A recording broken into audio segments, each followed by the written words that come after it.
Halo sahabat desa, kita jumpa lagi. Kali ini kita akan membahas beberapa terkait dengan musyawarah desa. Berpedoman pada Peraturan Menteri Desa Pembangunan Daerah Tertinggal dan Transmigrasi Republik Indonesia Nomor 16 Tahun 2019 tentang musyawarah desa. Yang pertama, kita ketahui dulu bahwa musyawarah desa itu terbagi dua, yaitu sebagaimana yang disampaikan di pasal 7 ini. Musyawarah desa terencana dan musyawarah desa insidental. Nah, kita akan membahas satu persatu terlebih dahulu.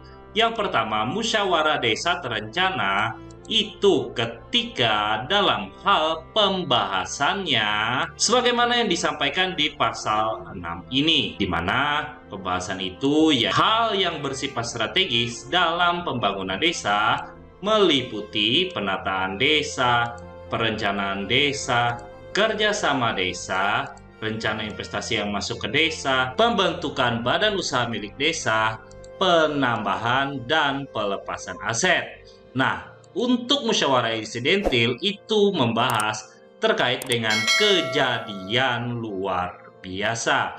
Dalam hal ini, kejadian luar biasa yaitu musyawarah insidental sebagaimana yang disampaikan di pasal 9 ini, yaitu dilakukan apabila ada kejadian yang mendesak seperti bencana baik itu alam dan non-alam. Yang dibahas dalam musyawarah insidental yaitu kondisi dan juga bagaimana tata cara penanganannya. Dan di musyawarah insidental, hasil atau output dokumen dari hasil musyawarah yaitu yang pertama berita acara dan penetapan dari berita acara ini dengan keputusan kepala desa. Berbeda dengan musyawarah desa yang terencana. Sebagaimana yang disampaikan di pasal 8 ini, untuk musyawarah desa yang terencana itu sudah dipersiapkan di tahun sebelumnya dan telah dianggarkan dalam RKP desa. Dan untuk musyawarah desa terencana ini dimusyawarahkan dalam 1 tahun. Nah, berbeda dengan musyawarah insidental tadi, output dari musyawarah desa terencana ini adalah hanya berita acara.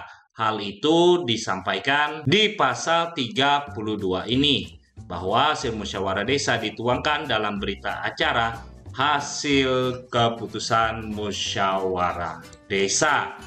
Nah, itulah ada perbedaan terkait outputnya baik musyawarah desa terencana dan musyawarah insidental. Mana musyawarah desa terencana untuk outputnya yaitu dokumen administrasi berupa berita acara. Namun untuk musyawarah desa insidental selain berita acara ada juga turunannya yaitu keputusan kepala desa hasil dari musyawarah desa tersebut. Nah, terkait dengan keputusan hasil musyawarah desa yang melaksanakan hasil musyawarah desa itu adalah pemerintah desa.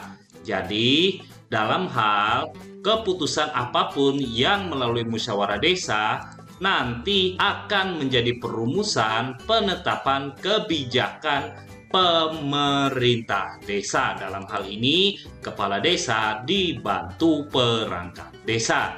Berikutnya, peserta yang hadir di musyawarah desa itu disampaikan di pasal 10 ini, bahwa untuk peserta musyawarah desa terdiri atas yang pertama pemerintah desa, artinya kepala desa dan perangkat, BPD, dan unsur masyarakat. Unsur masyarakat ini seperti sebagaimana yang disampaikan di pasal 10 ayat 2, tokoh adat, tokoh agama, tokoh masyarakat, dan sebagainya yang diuraikan ini. Jadi itu saja dulu pembahasan kita terkait dengan musyawarah desa, yang mana dapat kita simpulkan bahwa musyawarah desa itu terbagi dua, yaitu musyawarah desa terencana dan musyawarah desa insidental, di mana untuk output dokumennya dan materi pembahasannya kedua musyawarah desa itu mempunyai perbedaan. Untuk tindak lanjut, hasil dari musyawarah desa adalah sebagai bahan perumusan kebijakan oleh pemerintah desa. Dan pesertanya yang hadir itu mulai dari pemerintah desa, BPD, dan juga unsur masyarakat yaitu seperti tokoh adat, tokoh pendidikan, dan sebagainya. Terima kasih sudah menonton dan sampai jumpa lagi.